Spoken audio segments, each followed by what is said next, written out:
Good day, everyone. Welcome to another chapter of Beginning Greek. This is the last chapter of the entire year, so congratulations for making it this far. This is chapter 25, and we're going to end with a totally different and new conjugation pattern for verbs. Most of what you have learned are what we call the omega verbs, and we've kind of dealt with those all year. But now we're going to go to another pattern of conjugation for these verbs, called the me verbs because they end in mu iota.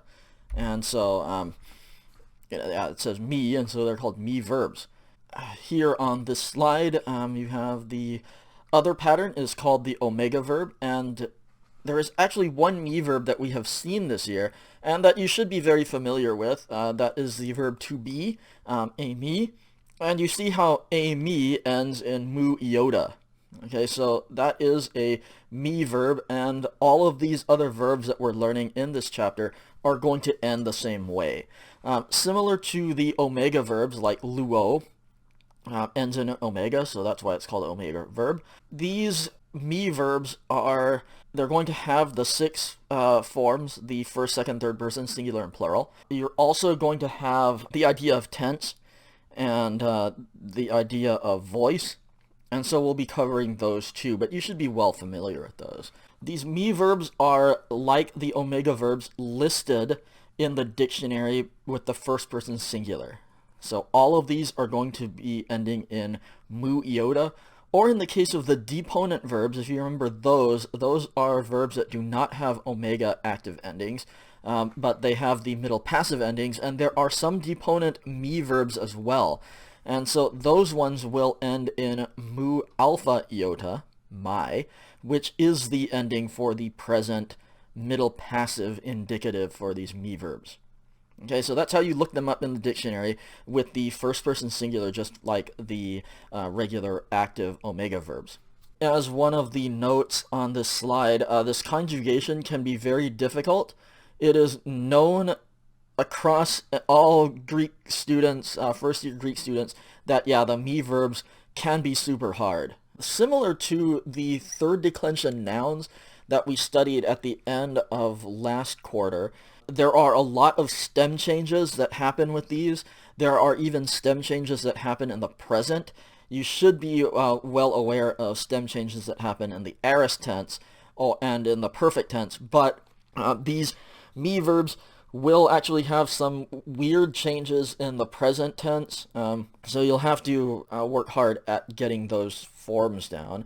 The forms can often seem just completely arbitrary. There isn't a really great, easy pattern on a lot of these. We're going to be going over three primary me verbs in this chapter, and you'll see even between the verbs, there isn't a really standard pattern between these. There are some patterns that you can work out, but it's not like the omega verbs where you just kind of take the stem and add an ending on. With some of these, the stems are changing all over the place, and they look very different and very, very odd. Okay, I've put here on the bottom of this slide the other tenses. So not present or imperfect, but we're talking about the aorist tense and the future tense. These look very similar to the omega verb in terms of their endings. And so if you have to review those endings of the aorist or the future, you can go ahead and take a look at those. Now here I have the present active indicative forms of the me verbs. Now notice this chart looks a little bit different from what we're used to. I have the singular and plural down the left side and first, second, third person, so these are all going in columns. But I've put it this way, and the book does it the same way, because we're going to go over three of these me verbs all at once, so that you can see these are probably the most common of the me verbs, and you can see how the forms kind of line up. There are some similarities between these. Actually, there's a lot of similarities between these, but there are also some differences in between these verbs. So let's have a look at this. The first one there on the left side, the left-hand column, is didomi. And didomi means I give. And from there, you're going to go to the second person singular, which is didos. again, this is a totally different pattern than what you're used to, okay? And these me verbs are going to look really weird. But, yeah, first person singular, the ending is simply mu iota. Then the second person singular, the ending is just a sigma that's placed right after that omega as part of the stem. Okay, so ditto me, first person singular, I give. Second person singular, didos, is you give. Then third person singular, ditto si, with the movable nu, gives you he, she, or it gives. Then moving on to the plurals, didamen.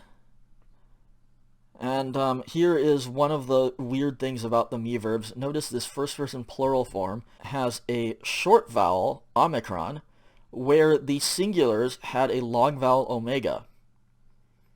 Okay, and that is going to be something that happens with pretty much all of these me verbs. Okay, in the present active indicative, the singular, you will have a long vowel there as part of the stem, and then it turns into the corresponding short vowel in the plurals. So wherever you have omegas in the singular with didomi, you're going to have omicrons in the plural forms. Okay, so the plural, didamen, we give, then didate, you plural give, and third person plural, didoasi, didoasin, with the movable nu.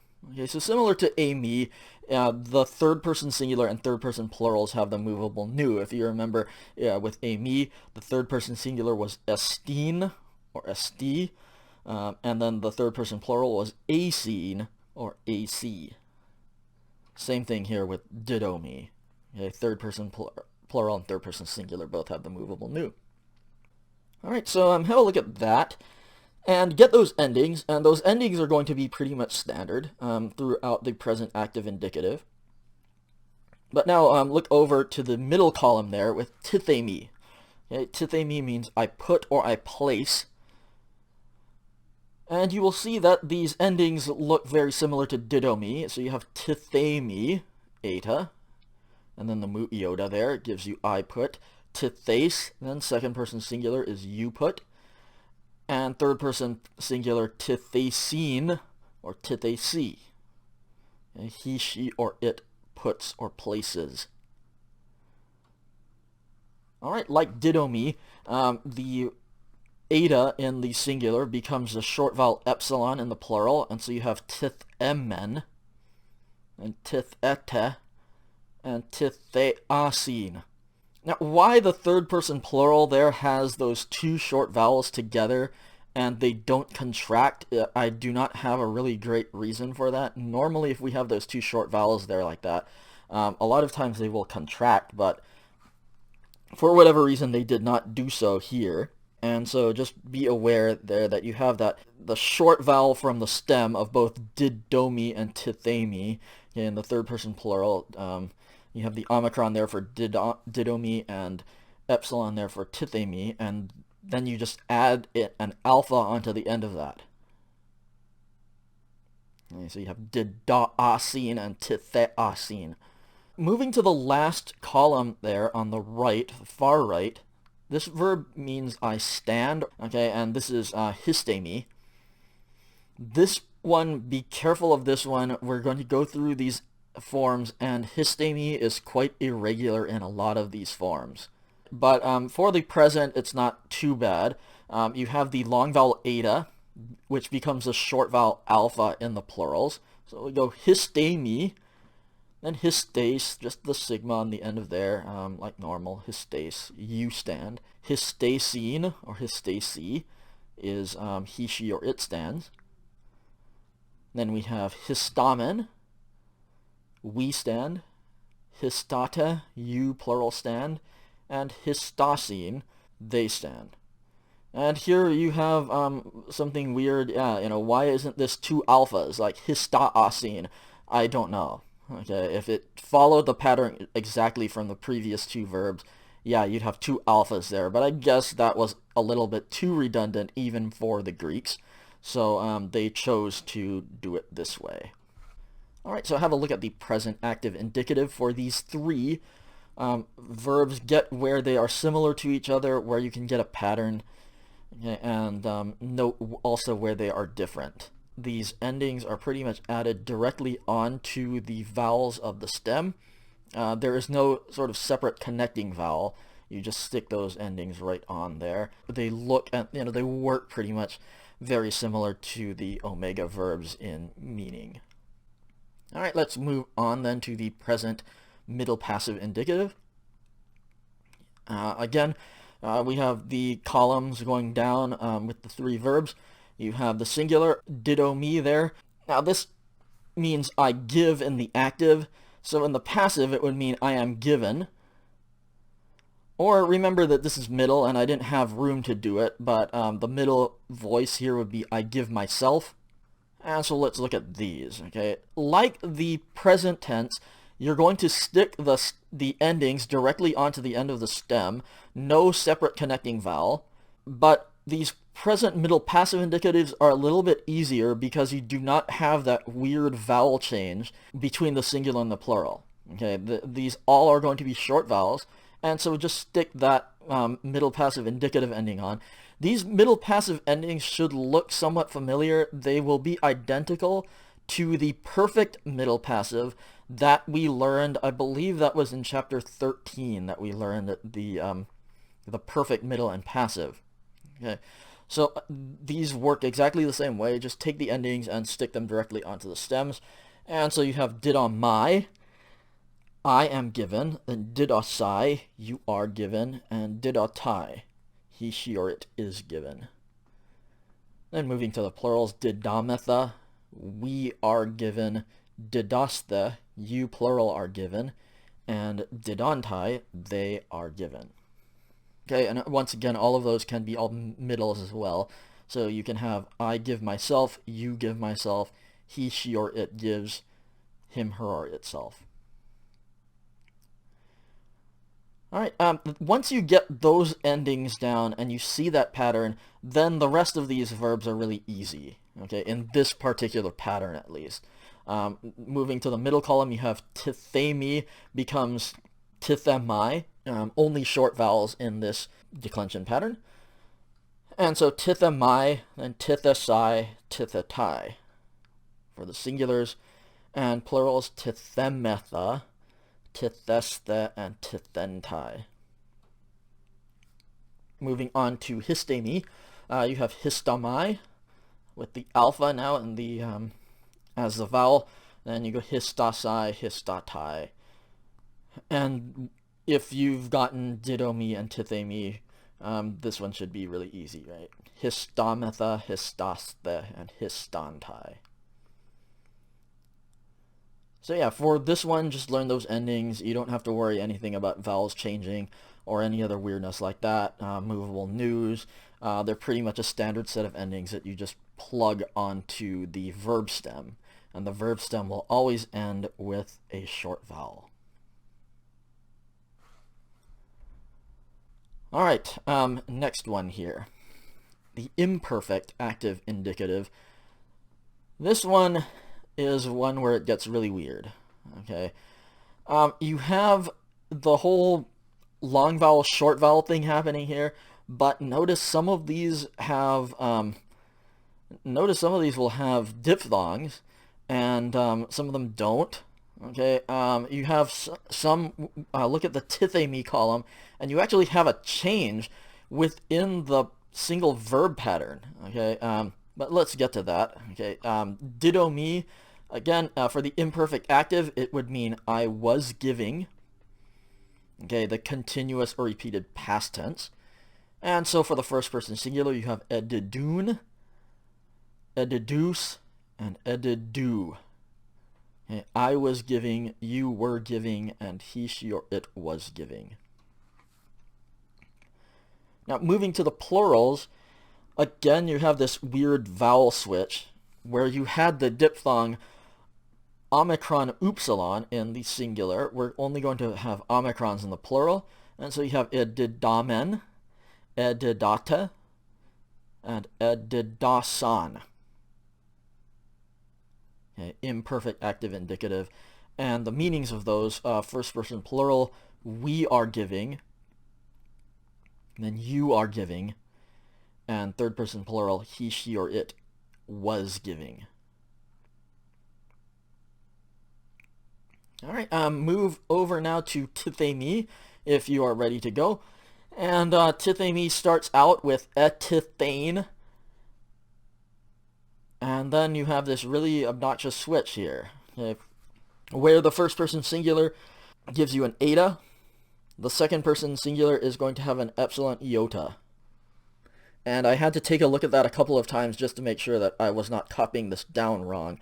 But yeah, indeed, the book has this etithane with an eta in the first person singular and etithase with an epsilon iota in the second person singular. Why that happens, I unfortunately have no great explanation.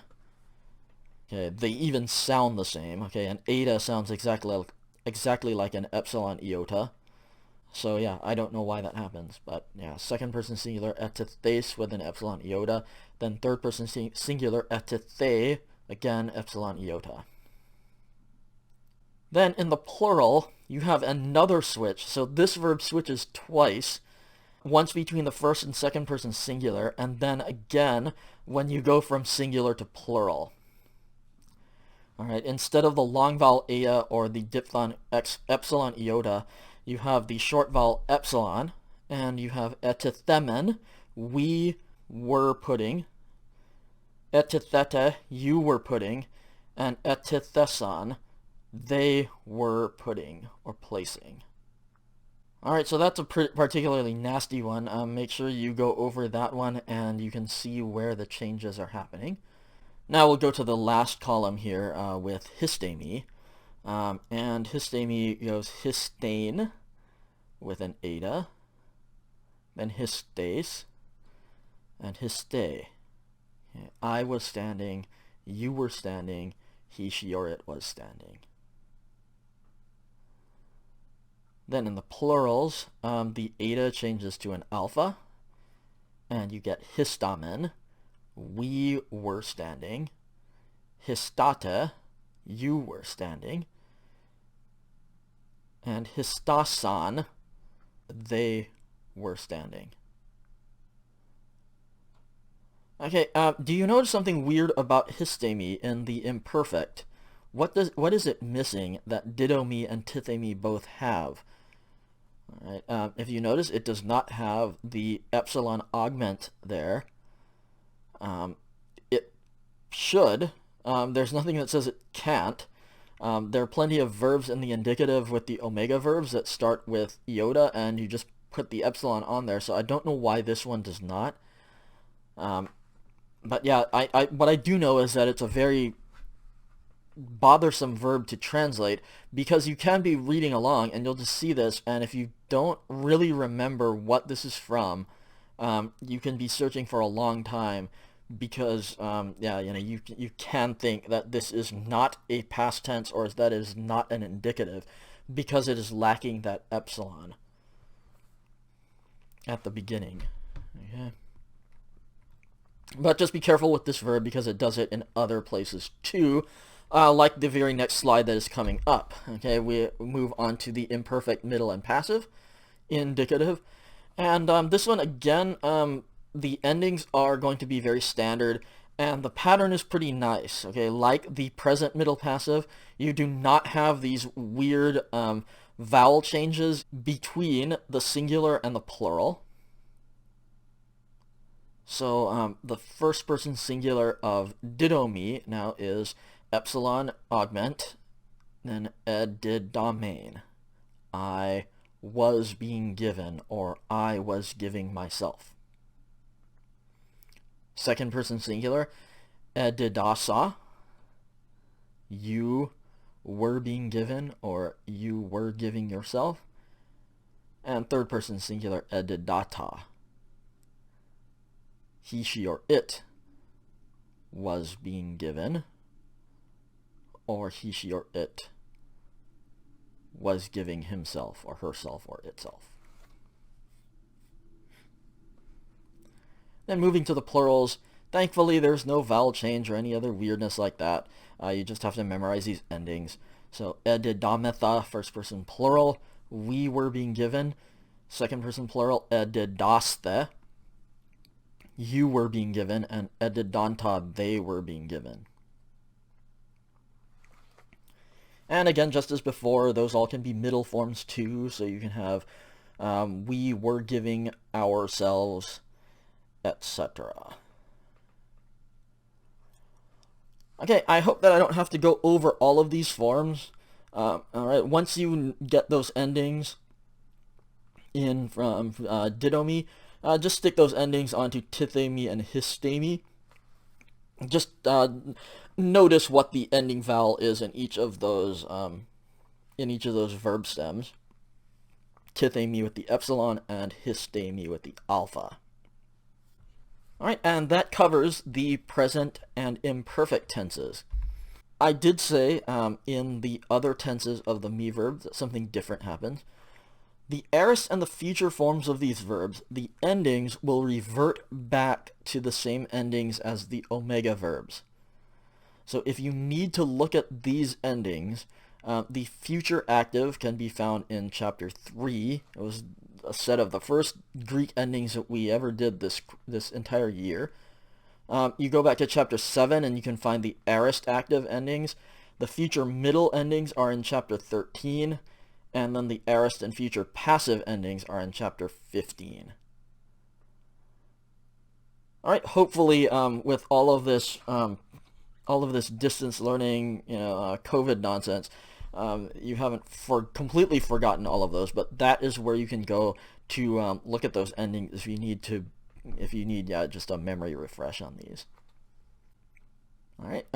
Now the endings are the same as the omega verbs. So for example, the future active endings are going to be the same as the present active for the omega verbs. Luo, lues, lue, luamen, lueta, luusen. And those are going to be the same endings for the future form of the me verb. But just in case you think that this is going to be super easy because they're these same forms that you've learned, the stems change a lot on these me verbs. Okay, almost to the point where you can't recognize them unless you remember, along with the verb and its meaning, you also kind of remember what the stem change is.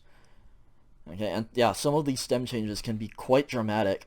And the other thing that's confusing, and I don't know why this happens, but the aorist active forms, if you remember from the omega verbs, the aorist active, it's easy, right? You have an epsilon at the beginning, and you have a sigma at the end of the stem, at least with the first aorist. With these me verbs, there are going to be two things. You're going to have the epsilon at the beginning, but then you're also going to have something at the end, but annoyingly, these me verbs use a kappa at the end of the stem instead of a sigma. If you remember, the perfect tense active endings will also have a kappa at the end of the stem. So in the case of these me verbs, the aorist active form of the me verbs looks very similar to the perfect active form of an omega verb. Okay, so be careful with that. These me verbs have a kappa at the end of the stem in their aorist forms instead of that sigma. So what does this look like? Okay, the aorist active indicative of all of these three, I've listed them here. Let's go over didomi to kind of give yourself a introduction to these aorist forms. Okay. Epsilon in the front gives you the temporal augment, telling you that this is a past tense in the indicative. Then the stem that we're going to be using here is do, okay, delta omega. This is from didomi, so just kind of carving out that middle part of didomi, and that is going to be your stem. Alright, so augment at the beginning, then the change stem in the middle, and then the kappa at the end of the stem. And then your regular aorist ending gives you edo-ka. Okay, I gave. Second person singular you gave is edo-kas. And third person singular he, she, or it gave edo-ken. Or edo-ke. Moving on to the first person plural. Edokamen means we gave. Edokate, you gave. Edokan, they gave. All right, moving to the middle column. Now, tithemi is going to change to etheka. So again, like didomi, we're just going to carve out the middle part of the verb tithemi, the theta eta. And this is going to give you etheka for I put. And then the pattern going down, etheka, ethekas, etheken, and ethekamen, ethekate, and ethekan. Okay, that is for tithemi, I put or I place. Now this is past tense now, I put or I placed. Now have a look at the end of this chart. Okay, that last column. Histemi actually has two forms of its aorist active. It has what we call first aorist forms because it has a sigma alpha, and look at that, it gets a sigma, not a kappa. Again, why does this happen? I don't know. Okay, because the Greeks wanted their language to be an adventure and for nobody to get too comfortable with it. Alright, so the first person singular has two possible endings, estesa or just estain. The book actually gives you an explanation for this. The transitive form of histemi, in other words, if histemi takes a direct object afterwards, then it will be in the form estesa. Okay, this is something like if I stood on, or I stood the chair up, right? I take a chair that's fallen down, I put it up, and I make it stand up, okay?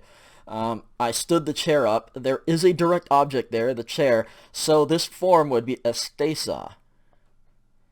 If there is no direct object, in other words, it's intransitive, then it is estain. If I say something like, I stood in the middle of the ocean, okay, then that doesn't have a direct object. Therefore, the form would be estain. All right, second person singular, estesas or estes. And the third person singular, estesen or este. First person plural, then of histemi, estesamen or estamen. Second person plural, estesate or estete. And then the third person plural, estesan. And look at that, estesan and estesan. All right, so there you have it. The aorist active indicatives for these three me verbs. Again, aorist is simple past tense, so simply I gave, I put, or I stood. And histemi has these two separate forms in the aorist. Okay. I would not have known why it has two forms unless I looked at the book. Once again, if the verb is transitive, it has a direct object, use estesa, or you will see estesa used. If it's intransitive, it does not have a direct object, then estain, and those forms would be used. That aorist active chart is also written out in full on page 194. The rest of these charts are not written out. The author only gives you the first couple of forms for each verb. I've given you all of the forms so that you can see them and make sure that you know how these go.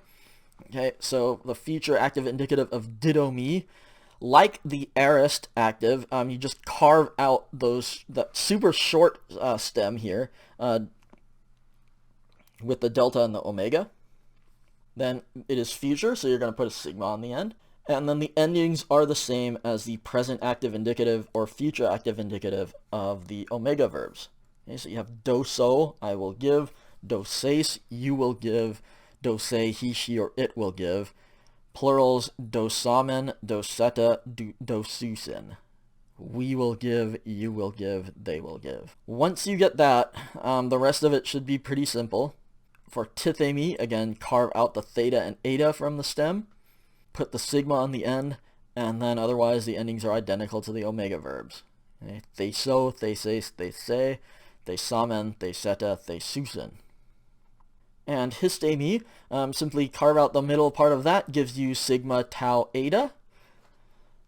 Put a sigma onto the end of that, and then those same endings that we've been seeing all throughout this chart, as well as the entire year. This brings us then to the aorist passive indicative. If you remember, the kind of telltale sign that something is an aorist passive is the presence of that theta eta at the end of the stem. Be careful with that rule. Tithemi, in a lot of its forms, has a theta eta as the stem, but this is a theta eta at the end of the stem, and so that will give you the aorist passive. Have a look at these forms here. On the far left column there, edathane, I was given. And edathes, you were given. Edathe, he, she, or it was given. Plurals, edathemen, we were given. Edatheta, you were given. And edatheson, they were given. Do you see all the parts of that one? Okay, you have the epsilon augment at the beginning telling you that this is aorist, past tense. Then you have the verb stem, and in this case you have didomi, and so kind of carve out the middle part of didomi, but it's with this one is with the short vowel, so delta omicron. Then after the verb stem, put a theta eta, and then pretty much the standard aorist passive endings. Okay, edathane, edathes, edathe. Edathemen, edatheta, edatheson. If you have to review those, again, aorist passives are in chapter 15. Middle column there is tithemi. Again, we're going to take the abbreviated form of the verb stem with the short vowel. Place an epsilon augment at the beginning, theta eta at the end, and then standard aorist passive endings. Etethane, etethes, etethe. Etethemen, etetheta, etetheson. And then you have histemi at the very end. This one, the stem is sigma tau alpha, sta. And then again, add the epsilon to the beginning, theta eta to the end of the stem, and then the endings that should be familiar by now. Estathane, estathes, estathe. Estathemen, estatheta, estatheson. Final slide here are the infinitive forms. If you remember infinitive forms, we looked at these in chapter 21. It's simply the word to plus the verb, or the verb form plus ing. The present active infinitive, have a look at those. This first line here with those three verbs. These have a completely different ending than what you are used to. If you remember, for the omega verbs, the present active infinitive ended in epsilon iota nu, luane, again, lambanane. This one, with the me verbs, the ending is nu alpha iota, nai. So didonai, didomi, you're going to use the short vowel form of that stem. Same thing with tithemi, short vowel epsilon, tithenai. And histemi, the short vowel is alpha, so histanai. Didonai, to give. Tithenai, to put. Histanai, to stand or to cause to stand. Present middle passives. Didasthai, for didomi, this would be what? Present middle passive, to give oneself, middle, or to be given, passive. And tithemi, tithesthai, to be placed, or to place oneself. And histasthai, to stand oneself, to cause oneself to stand. Middle, or to be stood. I don't even know if that's a possibility of saying that. What is that? To be stood. That's passive. Okay. Then moving to the aorist active forms. The aorist always has that kind of slight shortened stem. And so this, for didomi, it gets shortened simply to dunai. And if you remember the infinitive, there really isn't a big difference on how you translate it. Dunai, to give, thenai, to put, and stenai, to stand. Aorist active dunai, aorist passive dathenai, with the theta eta there. Okay, and so this would be to be given, tethenai, to be put or to be placed, and stathenai, to be stood, to be caused to stand. Alright, and that is the end of this chapter. This chapter was pretty much just a whole bunch of forms. Okay, I hope walking you through those forms and giving you the full form charts was in some way helpful of getting these me verbs. Okay, a lot of this is just going to be repetition and work memorizing, which I know is a really easy thing to do, right, at the very end of the school year, and especially with all of the stuff that's been going on and this video lecture and all of that. Okay, but yeah, these me verbs, I'll keep this recording up. You can come back here and have a look at these. It's just a matter of memorizing these forms, or at least becoming somewhat familiar with them and aware of where to go. Okay, if you see some of these really weird forms here, and you're completely lost and don't know what you're looking at, be able to come back to, say, these forms here, the aorist active indicative. You're reading along and you see the form estamen, and you're going, I have no idea what this is. This does not look familiar at all. Well, yeah, you come back here and you see it's the first person plural form, aorist active indicative of histemi. Okay, so what is that? Well, plural, so we stood. We stood, or we caused to stand. Alright, so lots of different forms here. The vocabulary is not too difficult. You got what, 10 forms there on page 195, and then a few more forms at the back of that page, 196. Now, as I said before, there will not be an assignment. There's no translation assignment this week. I will send the quizzes to you, though, so you can look at those and see how you would do. Quiz yourself and test yourself like we've been doing this entire quarter. And the Chapter 25 test is just going to be the final. Okay, or the Chapter 25 translation will just be the final. Okay, so that's going to be over everything that we've done this quarter. You'll have to know pretty much everything that we've done this entire year to be able to translate that. But it will just be a translation. I will send you, along with this, kind of in the packet, I'll send the review sheet so that you'll see like everything that we did. You can test yourself and make sure that you're familiar with all of the forms. But the translation final will just be like a section of the New Testament that you haven't seen yet. Okay, but there probably will be some of these me verbs in there. Okay, so get familiar with those, and yeah, you can use all of your notes and everything for the final, and I will include the due date and everything like that. Okay, but yeah, thank you for all of your hard work this year, especially bearing with me this quarter as we were all trying to learn how to do this online distance stuff.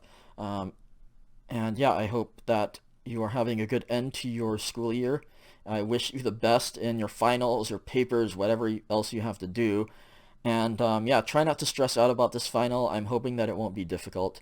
Okay, and you can take your time on it. I'm giving you plenty of time. And yeah, I don't anticipate seeing you on campus anytime soon, so I hope you all have a good summer vacation, and for those of you who are coming back next year, I'll look forward to seeing you possibly on campus at some point next year. Alright, take care. Bye.